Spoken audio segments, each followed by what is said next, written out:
आज आपण पाहणार आहोत टमॅटोची चटपटीत आणि 1 ते 2 महिना टिकणारी झणझणीत टमॅटोची चटणी. अशी चटणी तुम्ही एकदा जर बनवून ठेवली तर फ्रीजमध्ये स्टोअर करून ठेवू शकता. बाजारांमध्ये सुद्धा पॅकेट्स व डब्यामध्ये टमॅटोची चटणी विकत घेता येते, पण खूप जास्त महाग असते. शिवाय ती अनहायजेनिक पद्धतीने किंवा केमिकल, आर्टिफिशियल रंग टाकून तयार केली जाते.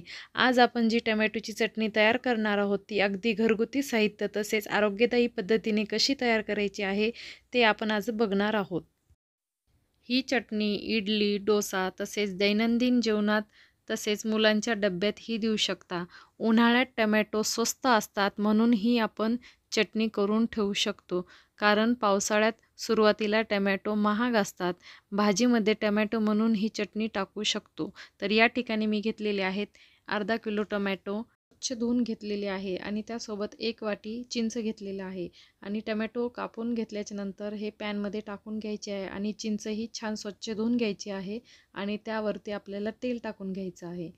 इथे मी एका पॅनमध्ये 3 चमचे मोहरी घेतली आहे, तसेच 1 चमचा मेथी दाणे आणि 2 चमचे जिरे हे आपल्याला छान तडतडून भाजून घ्यायचे आहे. आणि या साईडला तुम्ही पाहू शकता मस्त अशी टमॅटो शिजायला ठेवून द्यायची आहे. अगदी 5 ते 6 मिनटात अशी मस्त टमाटे शिजून घेतलेले आहे आणि थंड करण्यासाठी ठेवायचे आहे. जे आपण मसाले भाजून घेतले ते मिक्सरच्या भांड्यात घ्यायचे आहे आणि त्यासोबत लसण आणि मीठ टाकून घ्यायचं, तसेच लाल तिखटही टाकून घ्यायचं आणि मिक्सरमध्ये फिरवून घेतलेलं आहे. तर या ठिकाणी मिश्रण थंड झालेलं आहे, तेही आपल्याला मिक्सरमध्ये काढून घ्यायचं आहे. छान याची पेस्ट करून घ्यायची आहे.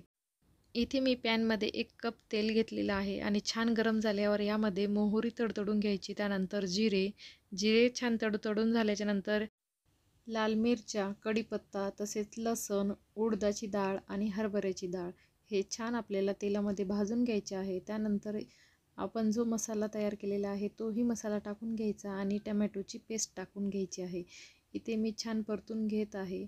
तर ह्या चटणीमध्ये तुम्हाला हिंग टाकायचं असेल तर तेही टाकू शकता आणि जर खाण्यासाठी गोड आंबट चव पाहिजेल असेल तर यामध्ये थोडासा गुळाचा खडाही टाकू शकता. जर गुळाचा खडा अवेलेबल नसेल तर यामध्ये 1 चमचा साखरही टाकू शकता. तर ह्या चटणीला आपल्याला अगदी 10 ते 15 मिनटं छान तेल सुटेपर्यंत ह्या मिश्रणाला परतून घ्यायचं आहे. काचेच्या बरणीमध्ये भरून फ्रीजमध्ये ठेवू शकता. व्हिडिओ आवडला असेल तर लाईक करा, शेअर करा आणि नवीन असाल तर माझ्या चॅनलला सबस्क्राईब करा.